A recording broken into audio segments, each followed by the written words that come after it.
This is Zettelcast, brought to you by readers, writers, thinkers, and teachers from Lilypub, along with our partners in thought, our Zettelkastens. In this show, we share discoveries that our Zettelkastens have shown us. There you go. And compare notes on how we're using this marvelous invention in our creative work. Thank you for joining us. All right, Book. Let's do it again. All right. Episode 16, Clues Hidden in Plain Sight. Welcome to the session number, this is episode 16. Yeah. And it's the first of the year, so we're getting kicked off here. And the main topic is the anagram and whether or not it has a place in our storytelling, in our world of storytelling. And so with that, my question is what do you guys think? Does it or does it not? Hello. I'm a provisional yes, but I'd like to know more about how you're envisioning. So my experience of anagrams is not super interesting, Okay. but that's just my own experience of it. It could be that not being a big puzzle person, that I haven't been exposed to the brilliance that really good anagrams can offer. So that's why it's a provisional yes, because I'm assuming there's more to it than what I've experienced myself. Okay. All right. Can I ask a question? Of course. Yes. I am going to go out on a limb here in shark-infested waters and ask you to define anagram, because I thought it was a personality profile. A personality profile? No. That's an anagram. An anagram is basically a rearrangement of the letters of a particular source. It's just a rearrangement of letters. Now I'm with you. I went down a totally different road, which is why I asked. Okay, I'm here. I'm good. Yeah. Okay. Okay. Wow. Okay. Good.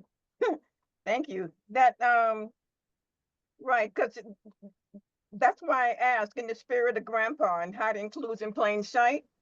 Let's create some anagram clues for use in the story. And that could be anything from Grandpa. I mean, that the name Grandpa could be could be anagrammed, anything could be anagrammed. And my question was whether or not you would vote for including it, because one of the ones that when I was doing my research for this that I kept running across was I am Lord Voldemort. Oh yes, Right, and the anagram is Tom Marvolo Riddle. Tom Marvolo Riddle. And the anagram to that is I am Lord Voldemort. And that's when he reveals it in one of the stories. I think it's I think that's book 2. Chamber of Secrets. Yeah. Chamber of Secrets. So I thought, wow, okay. And then I ran across an article that said that was entitled 18 Anagrams in Harry Potter You Probably Never Noticed. Oh, okay. Oh, All right. Nice. Okay. Right. Oh, I'm a little more interested now. Oh, okay. Nice. Right. All right. And then so the idea is with anagrams you can have meaningful names or terms, right? Symbolism. Create an anagram with from words or names that symbolize key themes in the story. Yeah. Right. I like the idea that the anagram, the anagram is hidden in plain sight because it doesn't just look like a sloppy group of letters that don't say anything, like the Yeah. anagrams in the newspaper. No, They're, yeah. Yes. no, there's some strict rules. I mean, you can only Yeah. use the if you have your source, whatever it is, but there'll be a word or a name or phrase, whatever that source is, and then you rearrange the letters, and you can only use the letters, reuse the letters once, okay? And it can't be gobbledygook. It can't be, just a string of characters. Yeah. Okay, it has to have meaning. It has to make sense. It has to be something recognizable. It has to be part of the language. Yeah. Okay, so it I don't know about the newspaper ones, but the real deals have to be recognizable and it has to stand alone. Like there's one that I really like, Earth. Earth can be transformed into heart. HEART. Yeah. And if you're thinking in terms of love of the land and all of that, well then they match. But then there are different types of anagrams, right? Some there are me in my notes here. Okay, yes, commentary, synonyms, antonyms, full phrases, and names, right? So I found this one, the American fast food giant McDonald's. That's a whole lot of letters in a long thing, right? In an anagram, it turns out digest a ton of fat and random chemicals.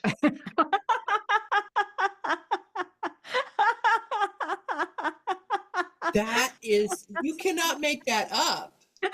Well, somebody rearranged the letters and came up with this, right? And that type of anagram is called a commentary, and absolutely it is, Yeah. right? There's another type called like a synonym. So you make a new word out of the source word, but it has a similar meaning. Example, angered becomes enraged. Ah. Okay, same thought, but and same letters, but rearranged, and it becomes a different thing. But it's synonymous, right? Then there's an antonym, and they call this antigrams. Antigrams. And supposedly it's generally with a hint of sarcasm with these antigrams. And an example that was given here, funeral is anagrammed into real fun. Ooh.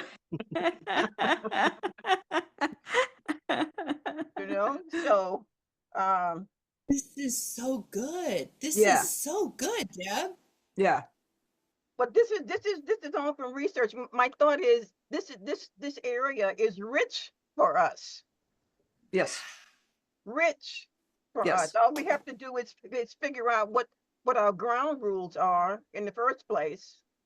Once we get that done, then we can anagram to our heart's content. Yeah. I Ah. volunteer to make every title one, like every chapter. Ooh. Wow. Every title, every I chapter love title. me some chapter titles. Wow. Well, I volunteered to do one that's the instructions on how to lift the hexagonal tiles to expose the cubby holes underneath. Absolutely. I mean, Like this could be a whole know if I can. feature. Yeah. again, this can be It could what? be a whole feature. I love this. It really, I mean, it's really the root of part of the fun of the story, I think. I mean, I think it really nails something that's at that core. Okay, well, that's the whole idea. Mhm. We have all these opportunities by making these things up. We have all these opportunities to make the reader go, ooh, ooh, and then ooh again. because it twists and it turns and it moves and it's synonymous, and then it's a commentary and it's a full page and it's a name, it's a, artifact, it's a, so it keeps the reader engaged, and that's the whole point, right? So the fourth one is artifact? No, I'm saying that that's an example. You can have Oh, gotcha. you can have something that's an artifact, but you anagram, and it's a clue or something, Yeah. right? So we could also use acronyms as a related thing. I'm thinking of a historical example here.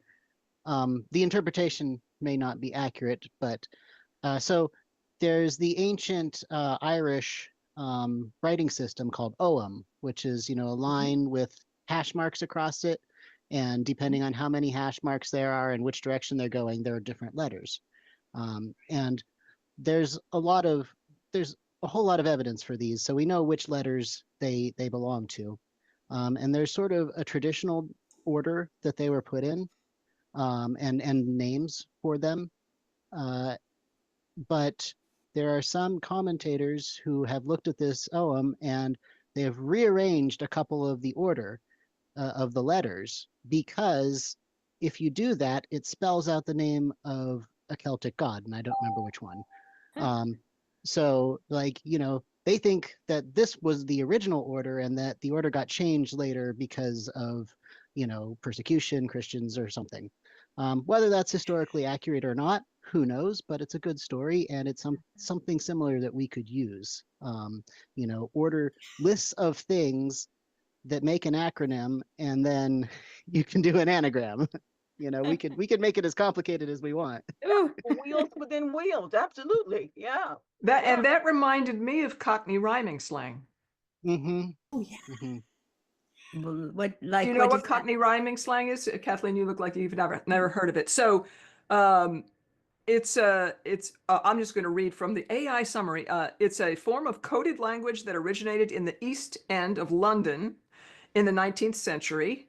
It involves replacing a common word with a phrase where the last word rhymes with the original word, and then often omitting the secondary rhyming word to make the meaning obscure to outsiders. It was a way for people to talk within earshot of the cops and other authority figures, and to get their meaning across to each other, right? So bees and honey is money.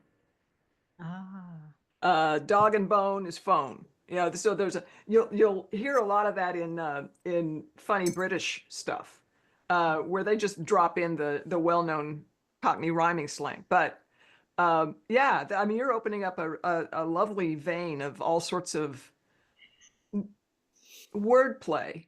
That's it. Yeah. That's it. We writers and wordplay, what a better match, Yeah.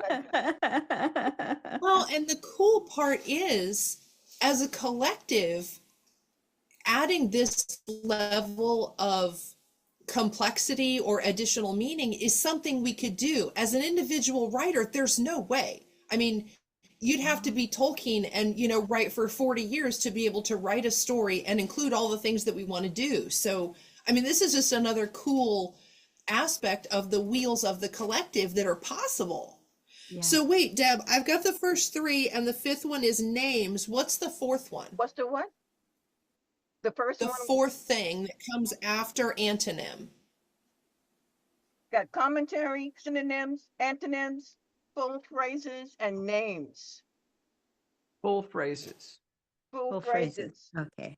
Right. There's an example for the evil about full phrases. You rearrange the first half to be completed by the second half, which is your result, right? So Okay. the source for the evil men that men do, for the evil that men do, become, and it's completed by the anagram, doth live on after them.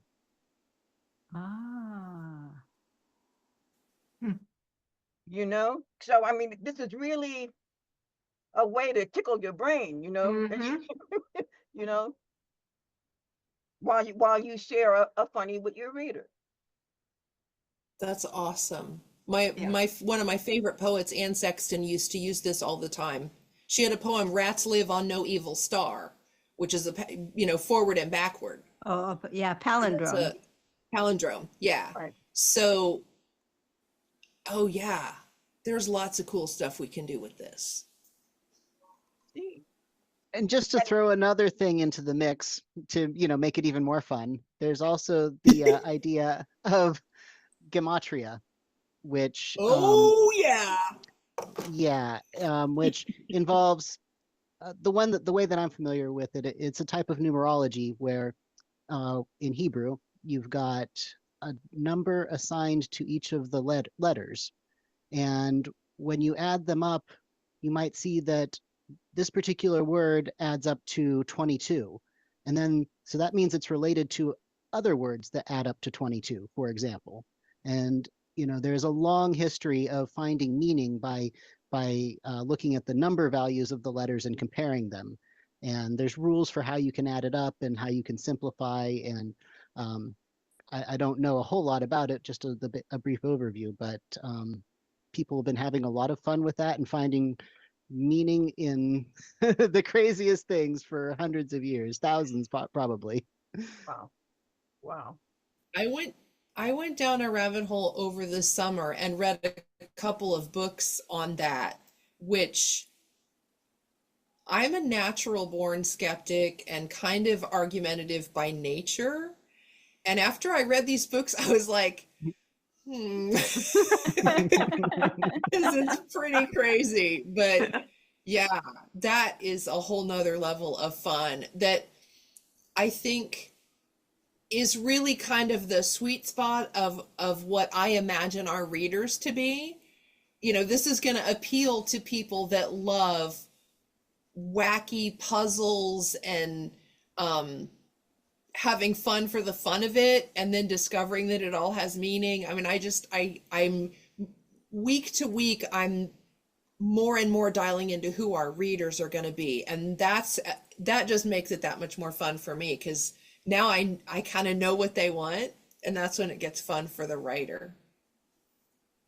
It almost feels like we're going to be asking our reader to perform some activity as a part of reading the book to get the most out of the book.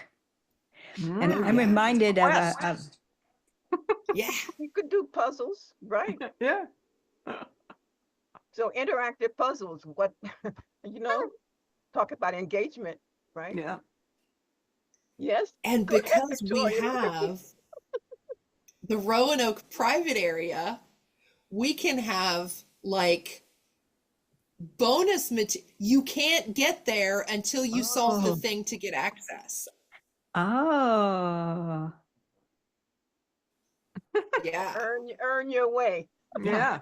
we could even Yeah, give you can read the book, but you can't read this thread or that thread until you solve the thing. Yeah. Okay, interesting. And we could also give people who solve a puzzle a free 30-day membership in LilyPub. But you have to solve a certain puzzle, and when you get the code, then you can put the code in, and you get a link to a 30-day free trial of LilyPub. How fun. Not that Time LilyPub all costs together. that much, that it's that great a reward, but That's not the thing. That's not the thing. It's the principle. Yeah. It's the challenge. yeah, It's the reward that dopamine hit still comes. Yeah. You know. Yeah. They And say, then "Oh." you get to whatever all the stuff Victoria's talking about, because that's over in Roanoke on LilyPub. Yeah. Right. And they're talking about that last one about names. Mhm. I'm not there. The example that I'm seeing here is Mr. Mojo Rising. Oh yeah, Jim R.I. Morrison, Jim Morrison. That's it. my hero. Well, I should say my former hero. I moved on. Sorry, Jim. Okay, and the other part, oh,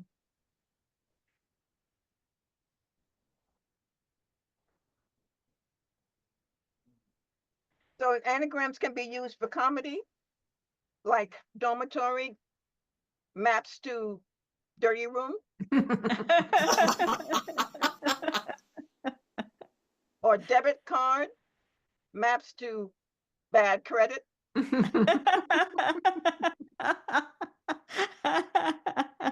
You know, these things are just, they just go on, or you can rephrase the obvious. Here's two of them, three of them. Vacation time maps to I am not active. A That's rephrase of the crazy. obvious, right? Or 11 plus 2 maps to 12 plus 1. Okay, now you're freaking me out. It's Add like, some gematria and we're really in trouble. I'm still not going to forgive the English language for 12. 11 and 12 are just cruel. Just, Says the I mean, mathematician. finally, 13 kind of gives you a little hint of where you're going. Okay, 14 says spells it out plain, but then 15, but not 15. Give me a break. I began to distrust the English language at a very young age. We have to include that. That has to be included somewhere.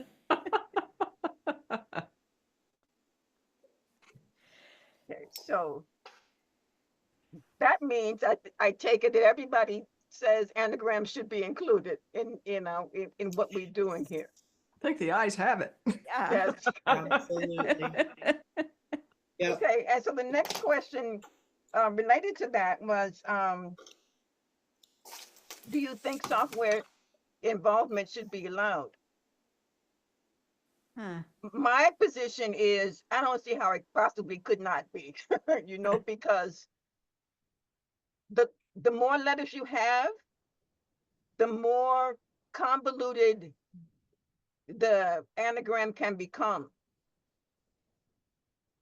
And they have software that's out there that will anagram whatever you put into it. You input whatever, and out pops, 500, 1,000 iterations. It's according to how long your thing is, right? So I'm saying we should allow software. I mean, What does to that me, that is expression, kind of Julianne? similar to that's similar to like a rhyming dictionary. You know, Yeah. it's not leading you. It's just a tool. It's Yeah. just a tool. Yeah. That's right. Because of all the output that comes, you're the one that goes through it and Yeah. selects. And Yeah, we're you're gonna making- decide. Yeah. right, And we're putting the parameters in the first place. right. And determining what the output's meaning is. Yeah. Mm-hmm. Mm-hmm. So good.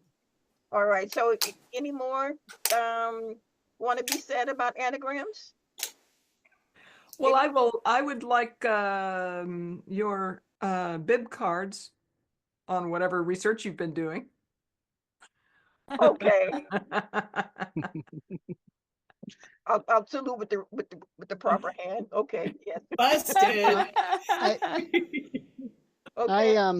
I do have one little thing that we should keep in mind is anagrams are completely dependent on spelling and language, which changes over time.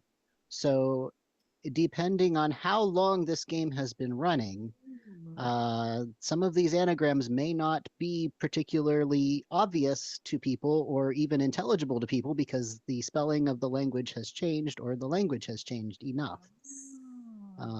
So Very nice. depending on how far we are away from the people who set it up, then there could be some real challenges for our characters in figuring Oh, these. yeah. And one of our characters might make a visit to the henge and see an object in the henge that suddenly, oh my gosh, now I get the anagram. Yeah. Love that. That's what they were Yeah, trying to spell. Yeah, the environment has to contribute. That's good. That's Good going. excellent. Like that, Mel. Yeah. Yeah, I Wow. mean, I think it might be fun to just sort of lean into that as, you know, a potential new stumbling block for the current people. It's like, what were they? We know that this is an anagram, but I don't get it. Right. Yeah. Yeah. Once they figure out that every pillar or whatever it is, some structure within, um, I forget the name of our welcoming place, Farewell Hall. a farewell hall. Every set structure contains an anagram. Then they're going to be the mysterious ones that no one can solve. Yay. Oh, the ones that get you a ticket to a month free. Yeah. Ooh. Yeah. Okay. Excellent. Really Yeah. fun. And if we're going to be fair too, then existing Lily Pub members ought to get a free month if they get the ticket. You know, they Yeah. shouldn't, you know, somebody's already should, you know, get their, you know, get 1 month free of their regular recurring membership. Yeah. If they're already there.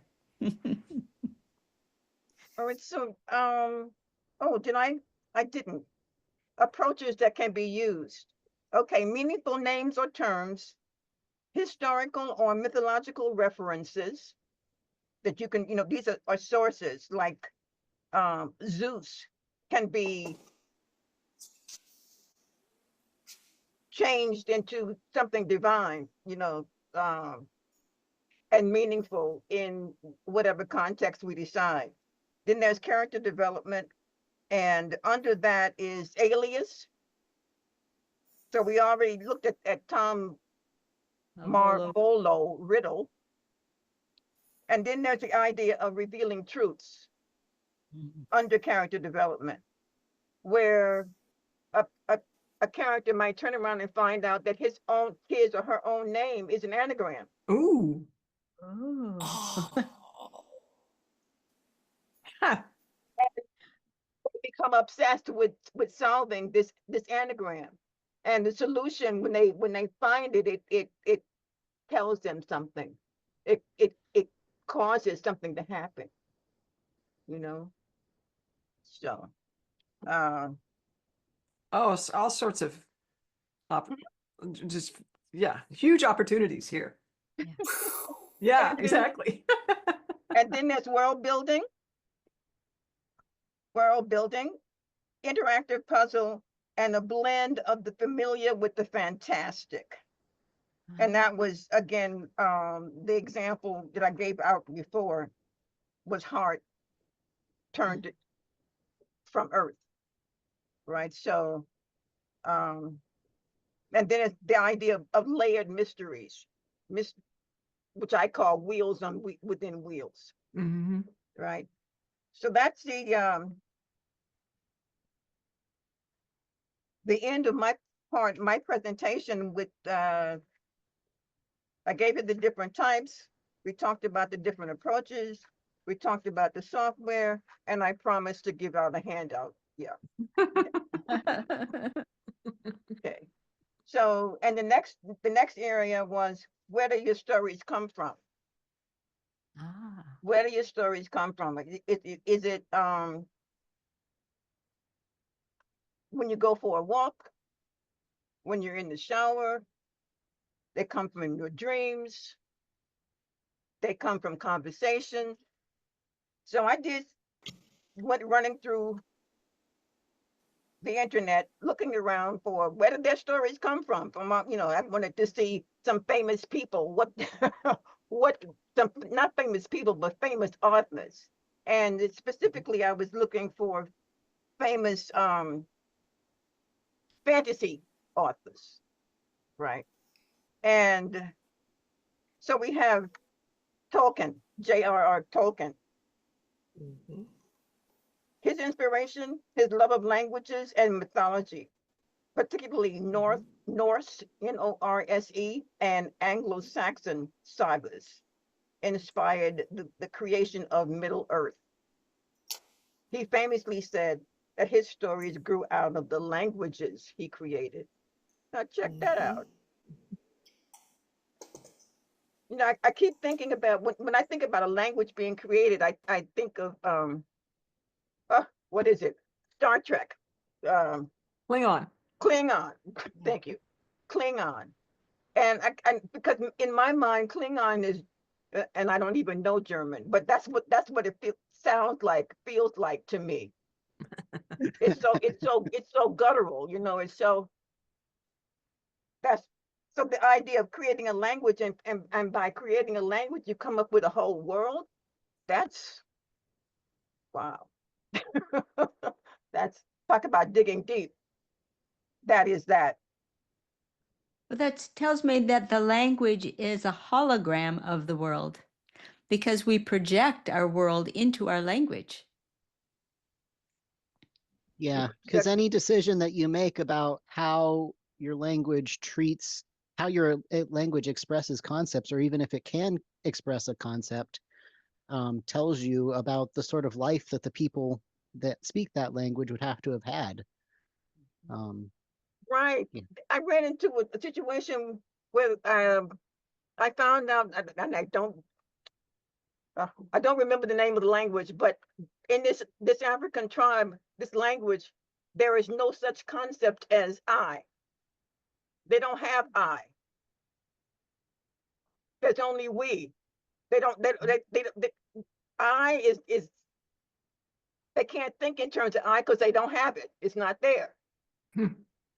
And so one of the reasons people keep saying learn another language is because it gives you the ability to see another way, to see from a different perspective, you know. So and therefore you'll become,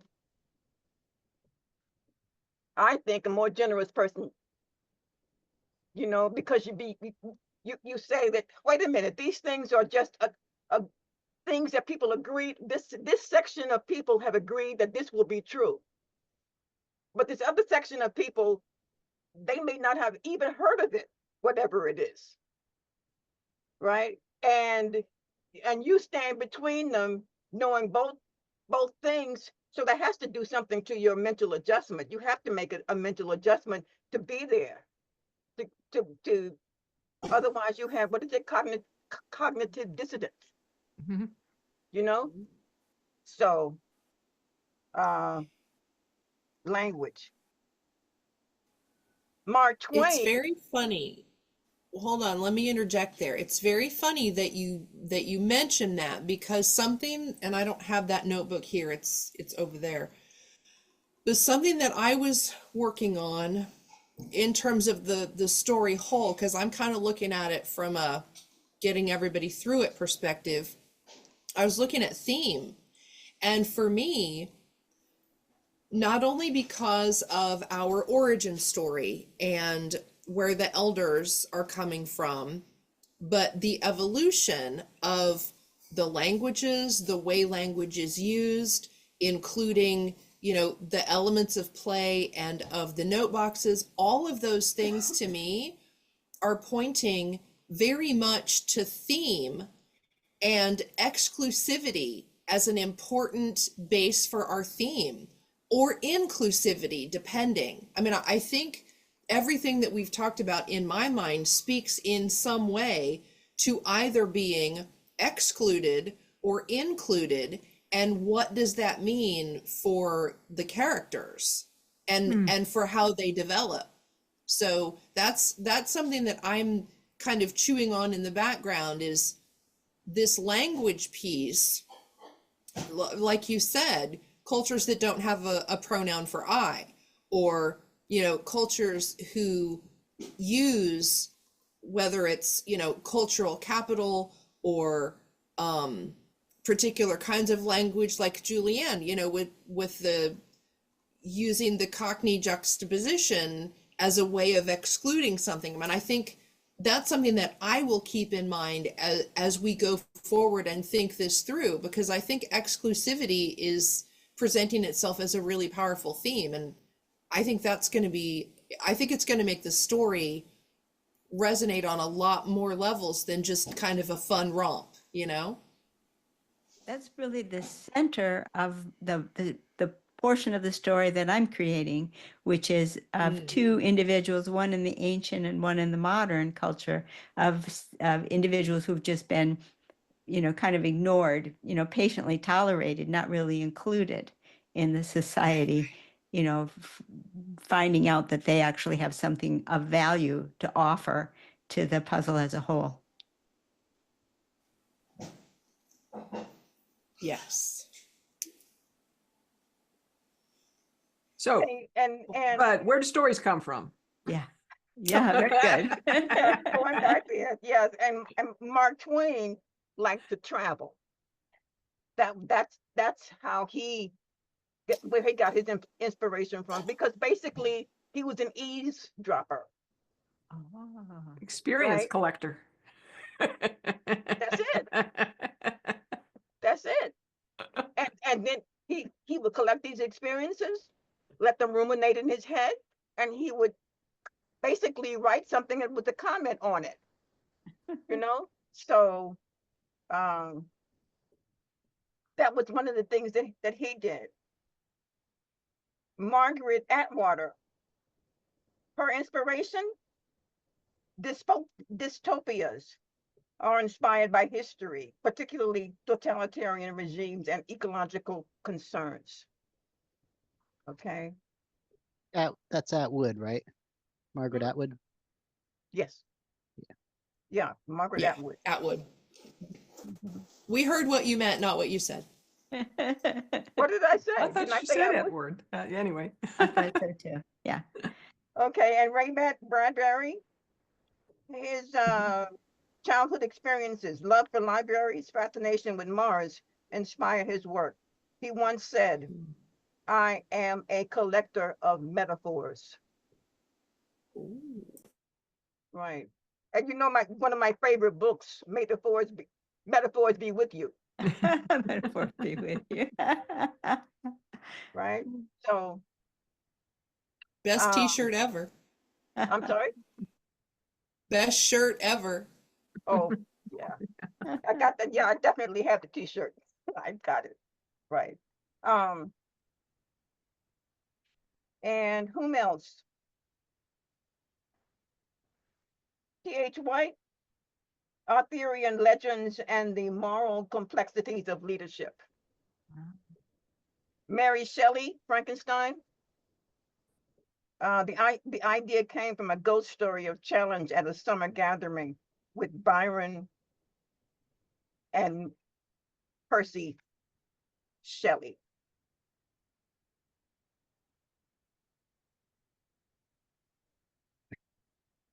Victor Hugo, inspired by social justice, history, and architecture. So the whole thing is, it's all about your experience and the whole idea of examining your life as you live it. And you're writing all the while. You're writing all the while, and then you let it simmer, and then you output, and in accordance to whatever lens you're looking through, So that's where stories come from. And then the question becomes, well, how do you capture that first glimmer, that first inkling, that first little part when it picks its head up a little bit and you just get an idea that something is coming? What do you do to put a pin in it? What do you do to make sure you don't lose it? So again, yes, that's what we do. That's what we do. The index cards. And I was looking around to see, what do these famous folk do? And it's anything from keeping a notebook. That's Joan. I always mess up her name, but Didion, Joan, Gideon. Mm-hmm. Didion. Okay. Um, she believed that recording fragments of life helped her understand her own consciousness and provided material for her writing. That's her. That's Stephen King, critical. It's critical. critical. Stephen King liked to ask, what if? What if? King starts with a hypothetical scenario, such as, what if a writer is held captive by a fan? And that's Yeah. where his misery came from. Yes, like, of course we would, all of us, we don't want to be held captive. It says, and why this method works. This method allows him to explore intriguing situations leading to compelling narratives. It did that, that's for sure. Okay. Truman Capote, meticulous research. Yeah. And why? Because of grounding research in reality can provide depth and authenticity. You want to hear any more of these? I think it would be Okay. nice to discuss our own methods of. That's a really good cross section of examples. But what do we do? Yeah, what do we do? Go ahead, Mel. What do you do? Well, as far as when I get my ideas, walking is definitely a good way, because uh, a rhythmic, gentle exercise is really good for sort of loosening up your brain, and things pop up that you wouldn't otherwise get. Um, so I get a lot of ideas walking or doing work. I used to do a lot more construction work than I do now, and a lot of that's repetitive. So I used to get a lot of ideas then. Of course, it's hard to write down an idea when you're in the middle of something messy. But so I am not very good at actually capturing my ideas, although I do try to carry my little Levenger card briefcase with cards. Sometimes I do remember to write things down, but not always. Um, and I don't tend to get plot ideas. Plot is definitely my weakest story idea generator. What I usually come up with are concepts or scenarios. Just something that sounds interesting, but it's not enough by itself to build a story with. So I do try to write those down. I've got a section in my Zettelkasten for just these completely unrelated story idea cards. And every now and then I go through them and see if any of them could be applied to another one that maybe is not in there, maybe still in my head, or something that I'm currently working on. Because usually you need at least two of these, if not more, to combine to get something really interesting. Um, I had written a story that it was basically a concept that I worked with of sort of like this other world, the trigger, because it was for a flash writing challenge. The trigger was, I think, time like water or something along those lines. This was many years ago, so I don't remember. But so I was like, well, what would it look like if time were water? So I wrote a whole little story exploring that, but I couldn't do anything else with it. I mean, I tried to like come up with a backstory for the characters and tried to see where to get there. Nah, none of it worked. So it just sort of sat for a while. But then I was writing a completely different story with completely different characters, and all of a sudden I realized I could use that most of what I wrote for that first one as, sort of the other world that's going to show up in this story. So, sometimes things have to sit for a long time before they find where they're supposed to go. Beauty of the Zettelkasten. Yes, yes, Yeah, finally. yeah. Wow. Okay. I also Mine talk about, start, go ahead.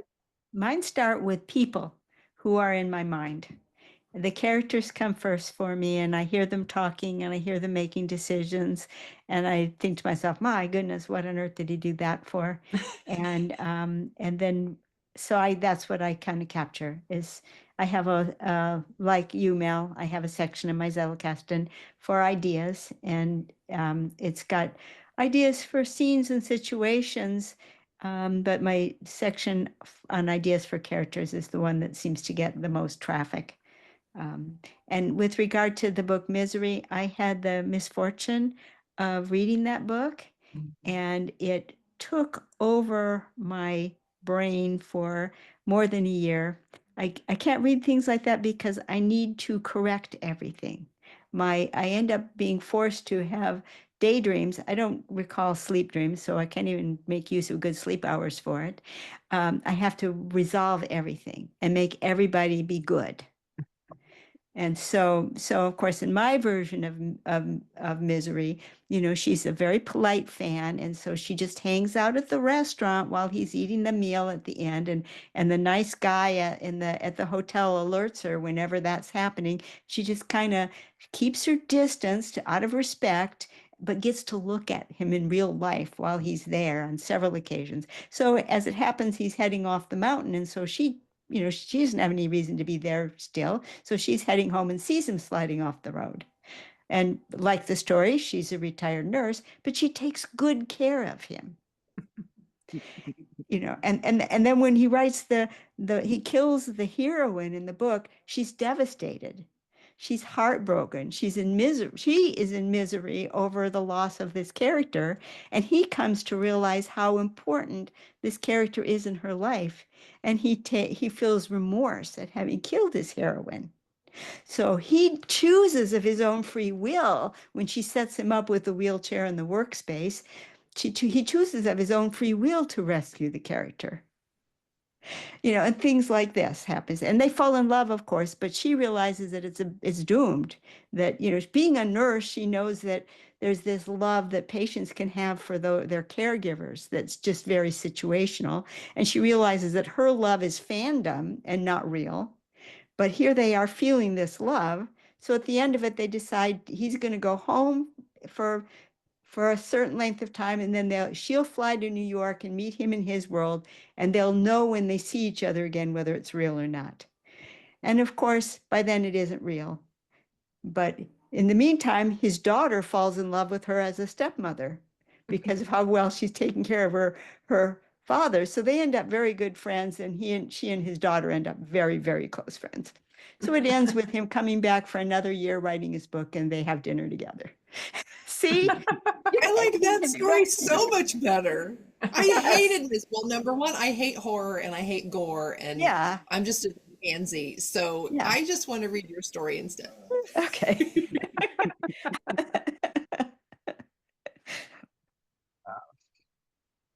Wow. And that's the beauty of the 28 character traits too, right? We read these things and we say, I know what decision you're trying to make. Okay, let's throw X or Y or Z in there and make it so you have to rethink or relook or at least stand back and become aware of whatever's happening. So yes, Kathleen, the 28 character traits, right again. Okay.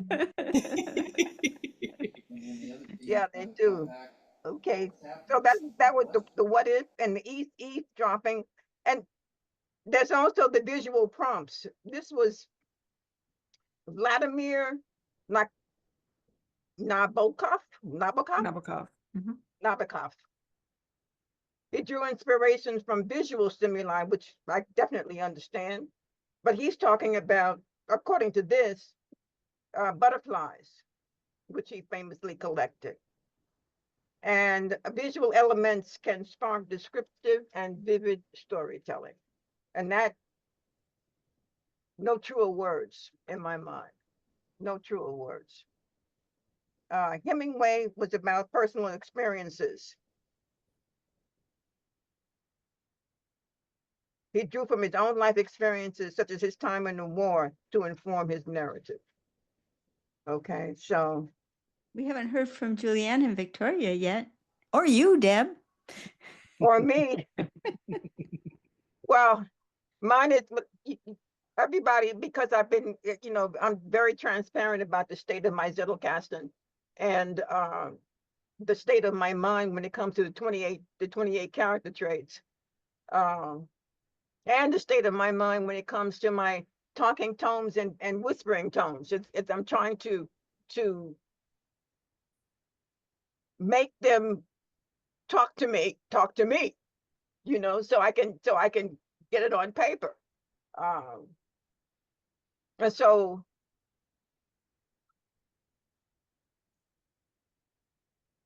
I can say that I write more than ever, and it's just it's not as retrievable as I would like it to be. But I'm thoroughly enjoying your current series, Kathleen, the current series that you're writing, and we've just gotten introduced to the voices for the 28 character trait voices. So I keep looking at my phone and said, is there a little one there on my the icon to see if the next episode has been released? It's a fantastic series. Thank you for doing that. So that's mine come from, like the other night I had a dream, and all the dream was I just kept seeing these names. And I'm saying, okay, when I woke up, I said, okay, I have these names. I wrote them down, the ones that I could remember, but the names didn't have any flesh to them. They were just names. And I'm saying, why would names come to me without any information? Why these naked names? What is this? Are they anagrams? Could be. I mean, it's worth a shot. Put them through one of the systems and see what comes up. I put my own name through, and I was surprised at what came up, and I thought, well, I can't do that. I cannot do that, and I'm not going to say it out loud. Sorry, because it's so taken, it's so famous, and so associated with a timeless author. Right, but it's my name, and the anagram machine, the generator, spit it out, this nickname, and I thought, that would really be presumptuous, I can't do that. But I thought, well, okay, that's encouragement, because it says that I'm in the right spot, with among writers, that this is where I should be. So keep on trekking, keep on pushing, keep on moving in this direction. So enough for me and my babble.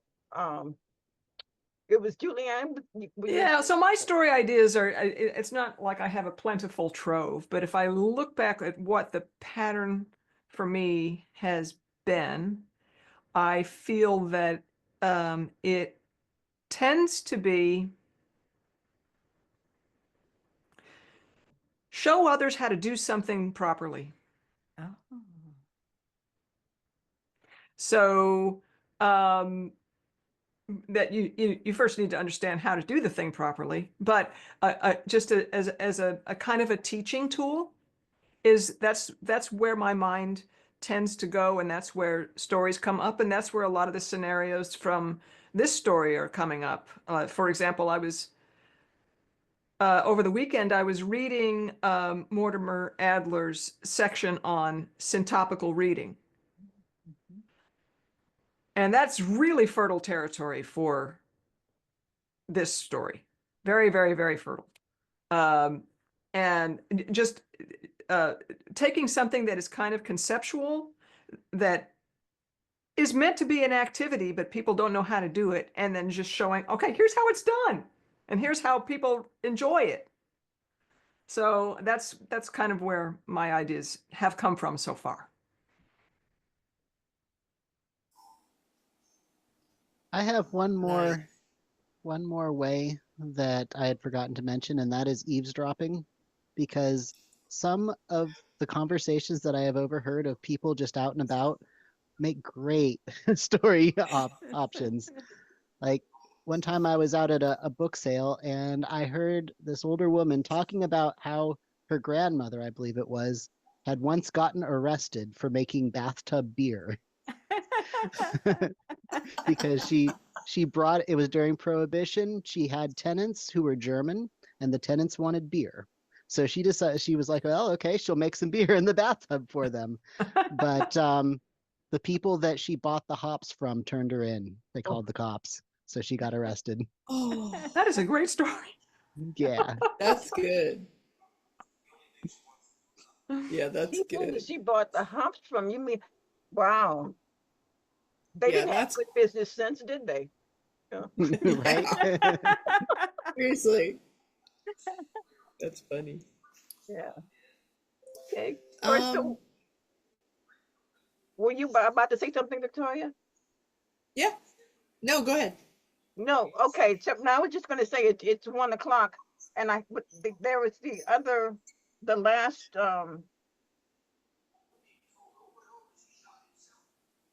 Oh, No, let's hear from Let's Victoria. hear from Victoria. Where her stories Yeah, come she's the from.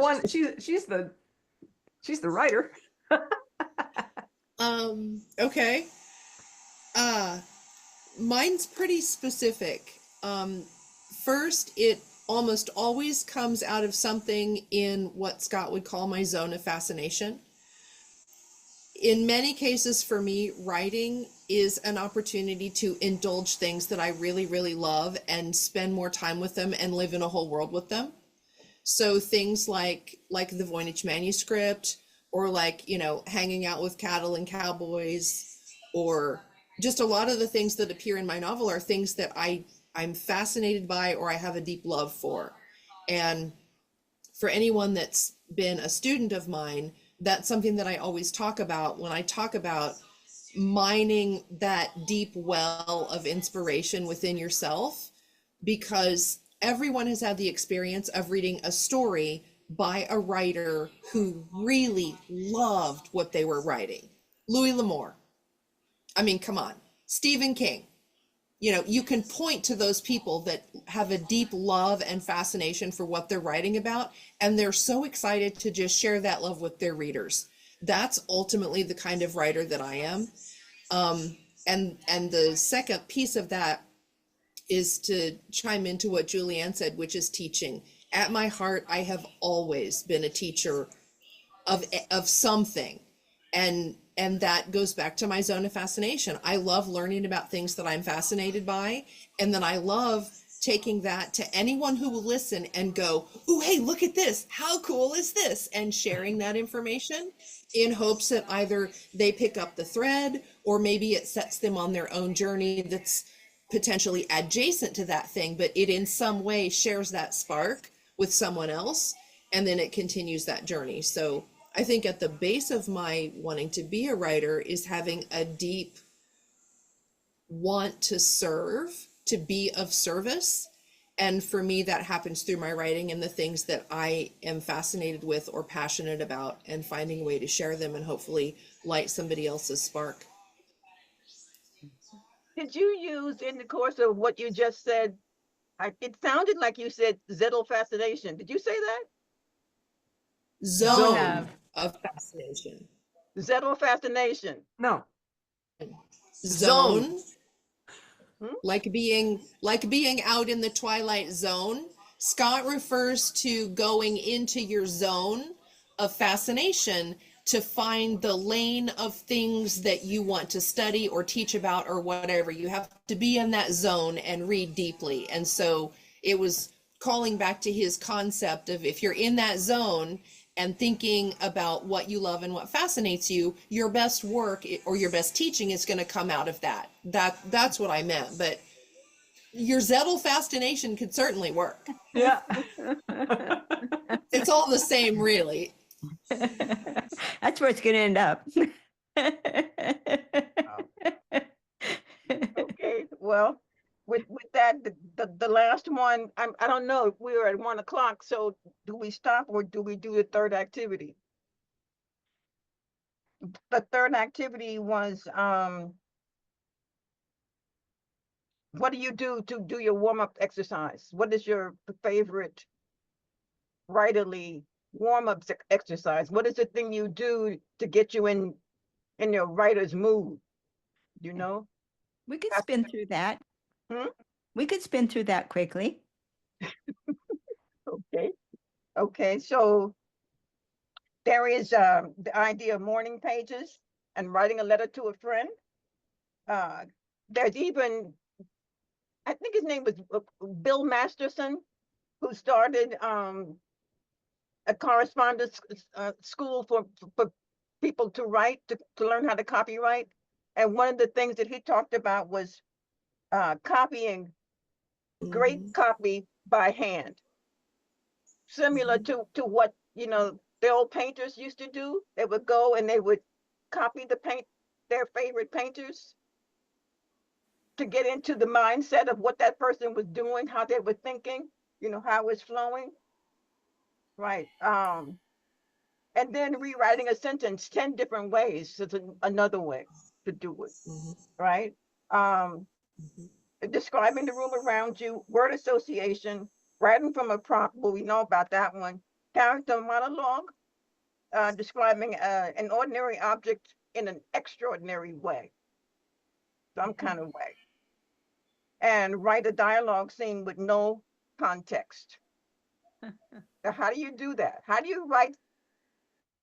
When I read that, I was thinking, no context. You mean it doesn't exist somewhere? How can you write about something that doesn't have a context? You just Okay, eavesdrop. hold on. Wait. Let me tell you. I did this morning, totally by accident, no context, nothing. I was in the bathroom, brushed my teeth, you know, did bathroom things. I walked out of the bathroom. I picked up my notebook on the bed and I wrote this piece of dialogue, one sentence. Put her through hell and she will beg for me to save her. Ooh. No idea what it means, no idea where it came from, but something that a villainous or an antagonistic character would say as a justification for things that may come later. I didn't have that context. I just wrote down what he said and then started thinking about how that could be used later. So that's a perfect example from this morning. But it comes back to the other hill that I will die on, which is when you have the idea, you have to write it down. Otherwise, you have no clay to work with. So when you have the thought, it's got to go somewhere, on a note card, in a notebook, on your arm. I don't care. It has to go somewhere, because then, like Mel was saying, you might write a piece or a bit or something and shelve it, and 5 years from now be working on something, and all of a sudden that well bubbles up and you go back and grab the thread and bring it in. But if you don't have that thread, you've got no clay to work with. I'm mixing metaphors, but you get where I'm headed. Of metaphors, right? And I would go along with that too, because the more things you capture, the more your mind will serve up to you. If you tell your mind, oh, I don't have time to write that down. Oh, that's not my story. Oh, that doesn't apply. Then your imagination is going to shut down, because it gets the clue, not welcome. Right. It doesn't want to keep getting his hand slapped. Yeah. Right. But if That you is write them so down, true. they will come and come and come. That is so true. I cannot emphasize that enough. If you don't honor the thought, and it doesn't mean you have to think it through, just jot it down. Have that little notebook or note card set that you jot it down. Then it's been honored and it will continue to show up. If you don't, number one, you don't have anything to edit, you have nothing to work with. And number two, I do fully believe that you're sending yourself a message that this thought doesn't have value. But when I sit down and I have my notebook and my space and my lamp and all my things, and then I write the thoughts, those thoughts have value. And that's a terrible message to send to yourself.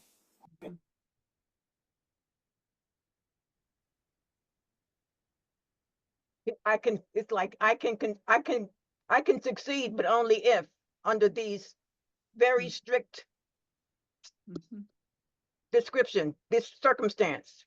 mhm. Anything out of place, I fail. No good. That's Yeah. yeah, And then you sit pen in hand over your paper and you wonder why nothing comes. right. I'm here. I showed up. My lamp is lit. I got my coffee cup. What? Yeah, and then you're paralyzed because that little voice says, you dismissed the last 10 things I gave you. Good luck. You're on your own. That So reminds yeah, me. for me, I would say for me, 100%, it's just writing down the things. It doesn't matter when or where or how, middle of the night, scratch it on my phone.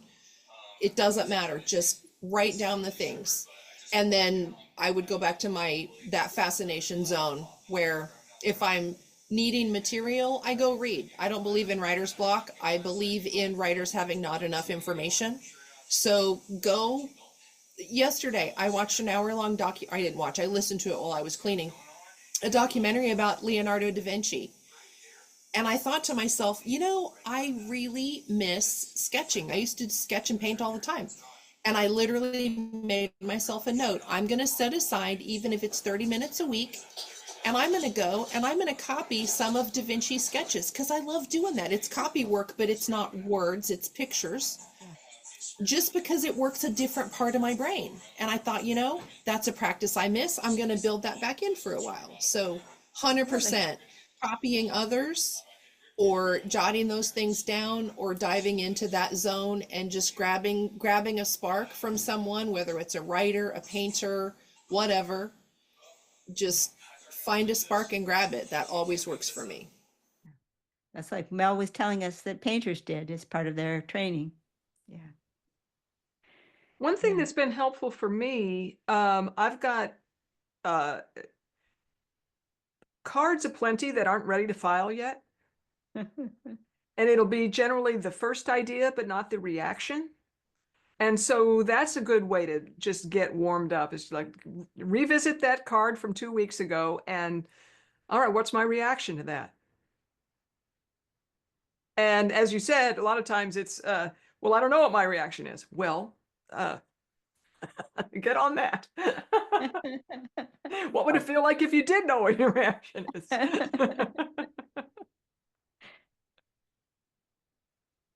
Well, if I find that I need a warm up because I don't know quite where I need to go, if it's a writing session, I'm ready to go and nothing's coming. That's when I use a timer and my legal pad and free writing.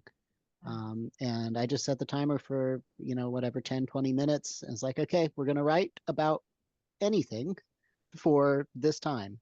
And usually I don't write about just randomness because I am trying to focus myself. So usually I just start describing what do I want to get today? Am I trying to write an instructional piece? Am I, looking for a good story? I write what I'm trying to find, and I just keep going with whatever comes up for the 20 minutes. And usually I've got a direction by the end of that, and then I can just keep going. If I don't, then take a break, then do another 20 and give it another go. There is So that's my big way. no, that's great. Quentin Tarantino, there's a technique he uses where he writes a scene backward, Ah. right? So he knows something is going to happen, or he starts with the end and then works back to the beginning. So what happened to get to that end? So that's a way. And another one, Tolkien fills out a character questionnaire, Mhm. which sounds kind of like the card caves, Cave you know, cards. Yeah. cave cards. Or Victoria's tremendous set of Zettelkasten cards for your character. Yeah. Goes all the way from the letter A to the letter O or P or however far that is, deep into the alphabet with different cards that'll give you all kinds of questions to ask about your character. Yeah. Okay, so that's somewhere in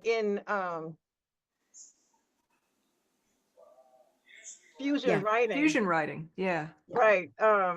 You wouldn't happen to know off the top which episode that is, do you? I don't know the episode, but I can send you a link. Okay. We're I'll take it. making a resources section there that we'll put all of our links. So Yeah. in the fusion writing on lilypub.org, come over to lilypub.org. You look at fusion writing and then look for a resources tab, and you'll find all of the links to the great handouts that Victoria has created And you can get that gives you an opportunity to preview some of the value of the book she's working on, Zettelkasten for fiction writers. And don't forget, over on Lilypug, we've got a Roanoke section for all of you Roanoke fans for the story that we're writing together. And you can chat and offer us suggestions and commentary of what would you write if you were part of the writing project for Roanoke. Yeah. Who knows where it might turn up. Yeah. Well, I want to thank you, everybody, for everything that we talked about today. It was a good session. I was wondering how I was going to do this, but I didn't have to worry. I got you guys. You got my back. We have each other's backs. It's wonderful. It works. It works time and time and time again. I love it. I love it. It's one of the best hours of my week. Yeah. Yeah. Yeah, it was a good way to start the year off for sure. Yes. Okay. Julianne, We're are you just saying volunteering? goodbye. Who's doing it? Wait a minute. We have to decide who's leading. Oh, that's this. true. That's true. I'll do next week. Oh, All awesome. right. Yay. I'm back. Yay. Yay. Well, now we can say bye. Now we can say bye. Okay. Bye. Bye.